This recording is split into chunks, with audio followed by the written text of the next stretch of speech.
아파트 싸게 사는 법에 나도 해당될 수 있다고? 신축 아파트를 싸게 사는 방법 지금 바로 시작합니다. 안녕하세요, 건마입니다. 요즘 신축 아파트 정말 좋습니다. 그런 신축 아파트를 싸게 사려면 어떻게 해야 될까요? 제가 아는 지인 중에 분양 자격이 되는 분이 계셨습니다. 4인 가족이었고 집은 전세를 계속 사셔서 무주택 기간이 길었던 분이었어요. 보통 집에 청약통장 하나쯤은 다들 가지고 계시거든요. 여러분도 한번 확인해보세요. 없다면 최대한 빨리 만드시기 바랍니다. 그래서 혹시나 해서 여쭤봤더니 오래전에 들어놓은 청약통장이 있다고 하시더라고요. 그러면 4인 가족이니 부양 가족이 3명이고 무주택 기간도 길고 청약통장도 오래되었으니 가점이 충분할 거란 생각이 들었습니다. 보통 분양에 대해 새 아파트를 싸게 사는 방법 중에 하나라고 대충은 알고 계시는 분들이 많은데 정확히 어떻게 해야 하는지, 돈은 얼마 정도가 필요한지, 언제 분양을 하는지까지는 대부분 관심이 없으셔서 모르시는 분들이 정말 많아요. 이게 어쩔 수 없는 게 나는 해당이 되지 않는다고 생각을 하면 관심이 없을 수밖에 없습니다. 또 이런 많은 분들의 특징이 대출을 극히 두려워하십니다. 은행에서 대출을 받으면 빚을 짓는 거라 생각하기 때문에 내가 모은 돈이 있어야 분양을 할 수 있다고 생각하시는 분들이 정말 의외로 너무 많이 계세요. 어디 분양가가 5억이네, 7억이네 들으면 그대로 5억이나 7억이 있어야만 분양을 받을 수 있다고 생각하니 관심도 안 생기고 관심이 없으니 알아보려 하지도 않고 알아보려 하지도 않으니 아는 게 없고 그래서 분양을 받지 못하게 되는 거예요. 그런데 내가 해당이 된다고 생각하면 얘기가 달라지겠죠.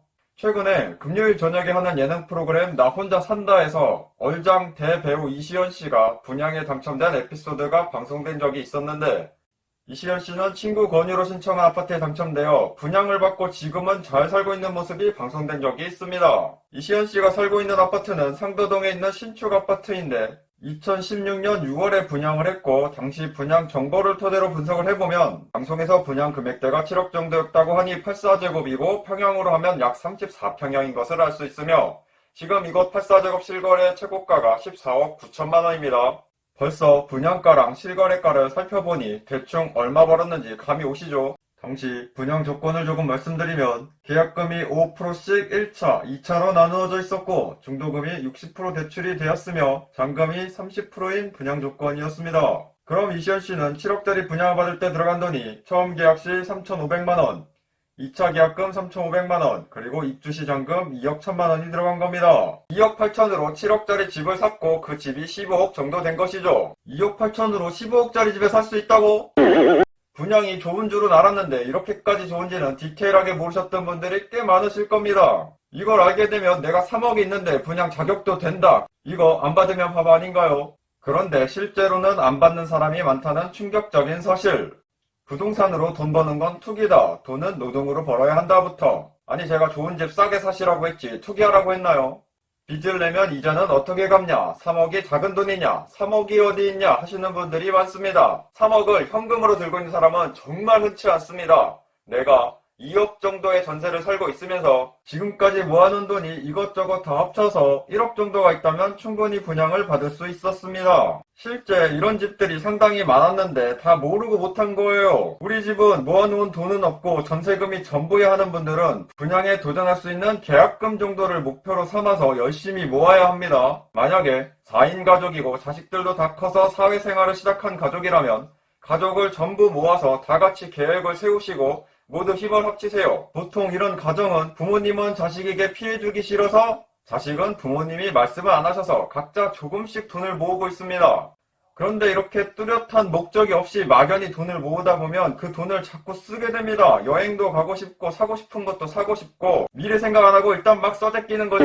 그러면 정말 돈이 잘 안 모이게 돼요. 돈을 모으는 게 힘듭니다. 그런데 온 가족이 모여서 분양을 받으려고 하니 계약금이 얼마가 모자르다. 우리 어느 정도 모으면 분양을 받을 수 있다. 이런 계획을 세우면 지금보다 훨씬 쉽게 분양을 받을 수 있을 겁니다. 정말 아쉽게도 지금은 서울을 투기지역으로 묶어놓고 40%밖에 중도금 대출을 안 해줘서 7억이 분양가라면 2억 8천은 중도금 대출을 해주고 나머지 4억 2천이 있어야 분양을 받을 수 있습니다.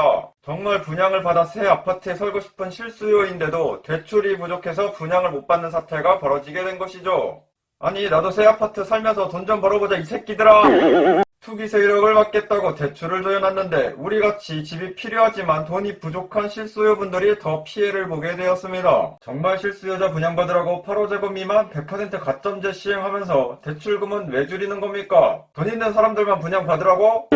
부자가 되는 사다리가 계속해서 없어지고 있지만 아직 5억대 분양이라면 2억은 중도금 대출이 나오니 3억 정도가 있으면 분양에 도전할 수가 있습니다. 제가 아는 지인분도 모아놓은 돈이 1억 정도 있으시다고 하셨고 2억대 전세를 살고 계셨는데 마침 좋은 곳에 분양 소식이 있어서 제가 알려드렸습니다. 그런데 이렇게 말해줘도 잘 안 하시려고 합니다.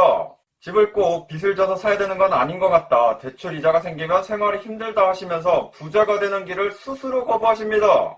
이쯤 되면 알려준 입장에서 정말 답답합니다. 이시연 씨가 만약 7억짜리 집에 7억이 없어서 분양을 받을 수 없다고 했었다면 그는 과연 지금 15억짜리 집에서 살 수 있었을까요?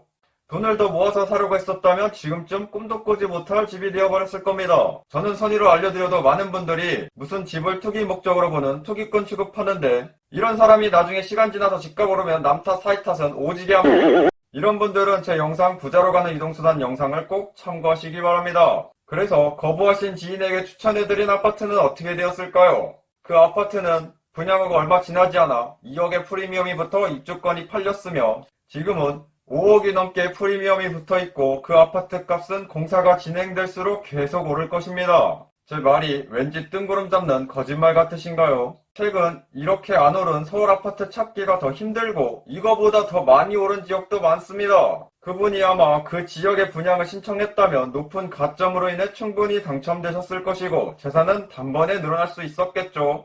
그래서 우리는 공부를 하고 평소에 준비를 해야 합니다. 분양에 대한 공부가 되어 있었다면 절대 놓치지 않았을 겁니다. 그런데 분양이 좋기 때문에 아무데나 분양을 받으면 무조건 돈을 많이 벌 수 있을 것 같지만 그건 절대 아닙니다. 아주 큰 손해를 볼 수도 있어요.